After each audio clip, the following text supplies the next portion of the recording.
Welcome to your IELTS listening practice from Spinta.org. This is a mini-test designed to help you practice a specific section of the exam and improve your confidence. The recording will be played one time only, just like in the official test. Let's begin. Hello everyone, and welcome to today's lecture on misinformation spread patterns.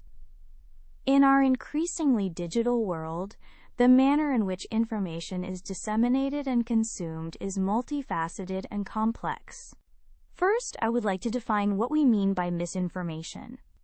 Misinformation refers to false or misleading information that, while often shared with no malicious intent, can lead to significant misunderstandings and consequences. Now, social networks play a crucial role in the spread of this misinformation. In many cases, they amplify misinformation, which means that false information can reach more people and spread at an unprecedented rate. This amplification occurs largely because of how social media operates. As users interact with content such as liking or sharing posts, the information tends to become more visible to other users. Thus, the initial reach of misinformation can rapidly expand. The phenomenon of amplification is closely related to several factors. One primary factor is engagement. When particularly sensational or controversial misinformation is posted, users are more likely to engage with it. Engaged audiences often spend more time discussing or sharing the content, creating a feedback loop that further spreads the misinformation. Additionally, peer influence significantly contributes to these patterns. When a user observes their friends sharing a piece of information, they are more likely to trust that information, regardless of its factual accuracy. So what are the implications of such amplification? Simply put, misinformation can significantly affect public opinion, behavior, and even electoral processes.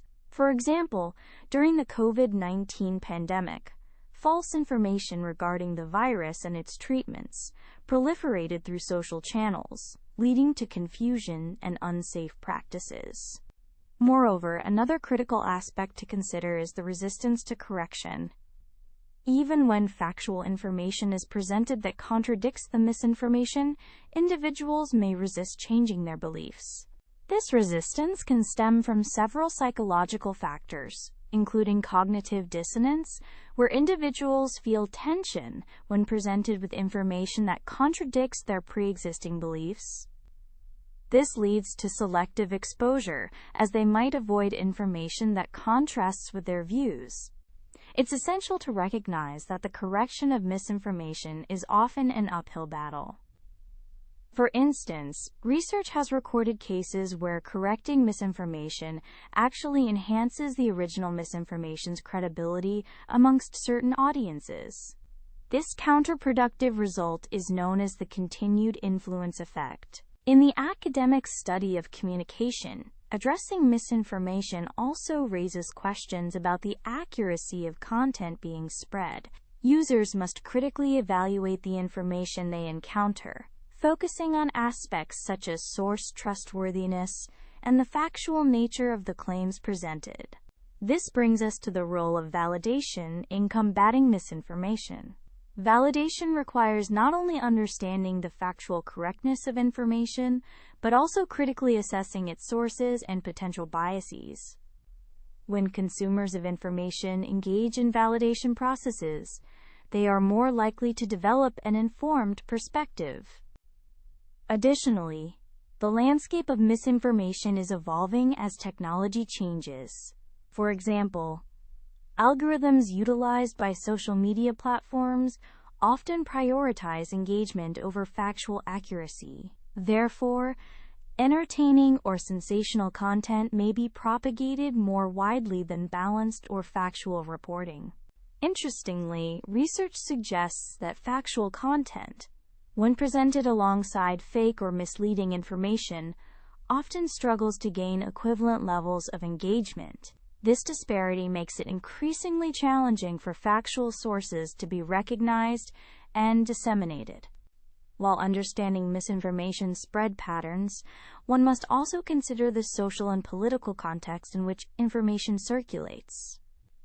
Societal factors such as polarization can exacerbate the impact of misinformation. In polarized environments, individuals tend to seek out information that reinforces their beliefs, thereby increasing their engagement with misinformation that aligns with their viewpoints. This underscores the importance of addressing biases when seeking to correct misinformation. In conclusion, the patterns of misinformation spread in communication studies highlight the interplay between social networks, operational mechanisms, and human psychological behaviors.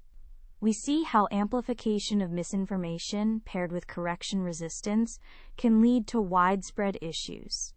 To mitigate these challenges, educating individuals on evaluating the trustworthiness of sources, enhancing critical thinking skills, and fostering open dialogues about misinformation can be effective strategies.